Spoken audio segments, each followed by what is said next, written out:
Assalamualaikum warahmatullahi wabarakatuh. Halo teman-teman semuanya, welcome to Chemistry Class.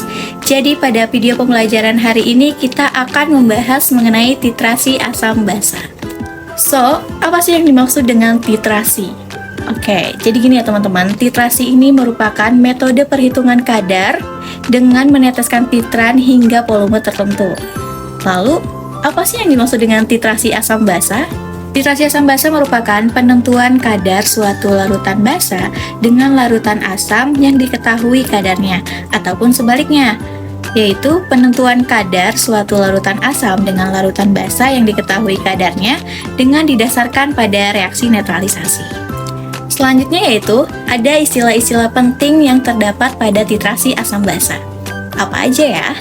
Yang pertama yaitu ada titran. Titran ini merupakan suatu larutan yang kita sebut sebagai larutan standar atau yang telah diketahui konsentrasinya. Kemudian yang kedua yaitu ada titrat. Titrat ini merupakan larutan yang kita uji atau yang dicari kadar konsentrasinya. Yang ketiga itu ada titik ekivalen. Titik ekivalen merupakan titik di mana jumlah ion H+ dan ion OH- itu sama atau pH sama dengan 7.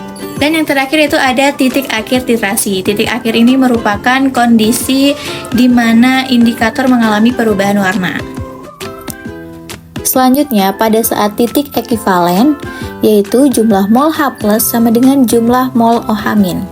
Maka, pada saat tercapai titik ekivalen berlaku rumus MA dikali VA dikali A sama dengan MB dikali VB dikali B, di mana MA yaitu molaritas asam, VA yaitu volume asam, A yaitu valensi asam, MB yaitu molaritas basa, VB yaitu volume basa, dan B yaitu valensi basa. Nah, persamaan inilah yang kita gunakan untuk menentukan konsentrasi asam atau basa dalam titrasi. Selanjutnya peralatan yang digunakan untuk titrasi ada 3 loh. Yang pertama yaitu ada buret, kemudian yang kedua ada statip dan klem, dan yang terakhir ada Erlenmeyer. Buret merupakan suatu wadah dengan ukuran-ukuran volume, di mana buret ini digunakan sebagai wadah untuk menaruh titran. Kemudian ada statip dan klem. Statip ini terbuat dari besi atau baja yang berfungsi untuk menegakkan buret, dan klem buret terbuat dari besi untuk memegang buret yang digunakan untuk titrasi. Kemudian ada Erlenmeyer. Erlenmeyer ini adalah wadah yang digunakan untuk menampung larutan sampel. Jadi yang mau kita hitung kadar konsentrasinya itu kita letakkan dalam Erlenmeyer dalam bentuk larutan. Lalu bagaimana sih langkah-langkah titrasi asam basa? Nah, sebagai contoh, misalnya kita melakukan praktikum untuk menentukan konsentrasi 20 ml asam HCl melalui titrasi menggunakan larutan NaOH 0,1 molar dengan tambahan indikator PP. Dalam hal ini, NaOH-nya berperan sebagai titran atau larutan baku yang sudah diketahui konsentrasinya, dan HCl berperan sebagai titrat yang akan kita tentukan konsentrasinya. Tahapan yang harus kita lakukan adalah yang pertama, masukkan larutan NaOH ke dalam buret dengan bantuan corong hingga NaOH mencapai skala 0. Yang kedua, masukkan 20 ml HCl ke dalam Erlenmeyer dan tambahkan 2 tetes indikator PP. Yang ketiga, lakukan titrasi, yaitu NaOH diteteskan secara perlahan-lahan melalui keran ke dalam Erlenmeyer. Erlenmeyer digoyang-goyang sehingga NaOH dapat bereaksi dengan HCl. Yang keempat, penambahan NaOH ke dalam Erlenmeyer. Kita hentikan jika sudah terjadi perubahan warna. Perubahan warna ini menandakan telah tercapainya titik akhir titrasi. Yang kelima, catat volume NaOH yang terpakai. Misalnya, volume NaOH yang terpakai adalah 40 ml.